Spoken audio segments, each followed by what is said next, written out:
नमस्कार. आरोग्यशाहीमध्ये मी वैद्य भाग्यश्री आणि मी वैद्य नमिता आपलं स्वागत करतो. आरोग्यशाहीमधलं चौथं अक्षर आहे श.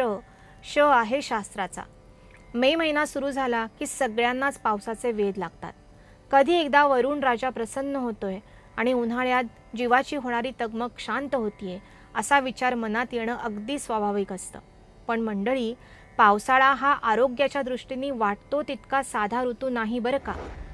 सर्दी, खोकला, जुलाब, ताप, सांधेदुखी असे अनेक विकार पावसाळ्यात मोठ्या प्रमाणात पसरताना दिसतात. डॉक्टर मंडळींसाठी बिझी ऋतू अशी पावसाळ्याची ओळख उगाच झालेली नसणार नाही का.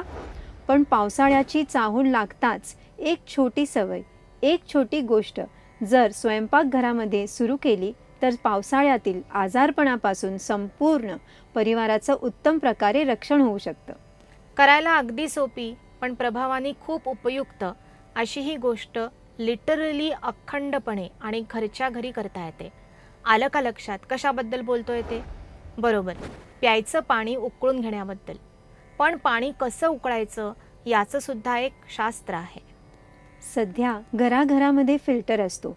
यातून फिल्टर होऊन आलेलं पाणी एका साधारण मोठ्या पातेल्यामध्ये घ्यावं आणि ते गॅसवर उकळण्यासाठी ठेवावं. उकळी फुटली की फ्लेम मीडियम करावी आणि 20 मिनिटांसाठी पाणी उकळू द्यावं. या दरम्यान पाण्यावर झाकण ठेवू नये. 20 मिनिटं मध्यम आचेवर उकळल्यामुळे पाण्याची पातळी थोडी कमी होणं स्वाभाविक असतं. पण या प्रोसेसमध्ये पाणी पचण्यासाठी हलकं होत असतं, जे पावसाळ्यामध्ये आरोग्य रक्षणाच्या दृष्टीने अत्यावश्यक असतं. पाणी उकळताना त्यात थोडीशी सुंठ, वावडिंग, निर्मळीचं बी, अनंतमूळ, चंदन यापैकी अवेलेबल असणारं द्रव्य थोड्या प्रमाणामध्ये जर का टाकलं तर पाणी पचायला अजून सोपं होतं. या द्रव्यांमुळे पाण्याला विशिष्ट रंग आणि चव येते, ज्यामुळे पाणी प्यायलं की तहान भागते, मन आणि जीव तृप्त होतो, पचन चांगलं राहतं. असं हे अग्निसंस्कारित जल गरम गरम प्यायलं तर वजन कमी होण्यास मदत मिळते. सूज येण्याची टेंडन्सी असणाऱ्यांसाठीही असं जल उपयुक्त असतं. चला तर, पावसाळा जवळजवळ सुरू झाला का काय असं वातावरण सध्या आहे.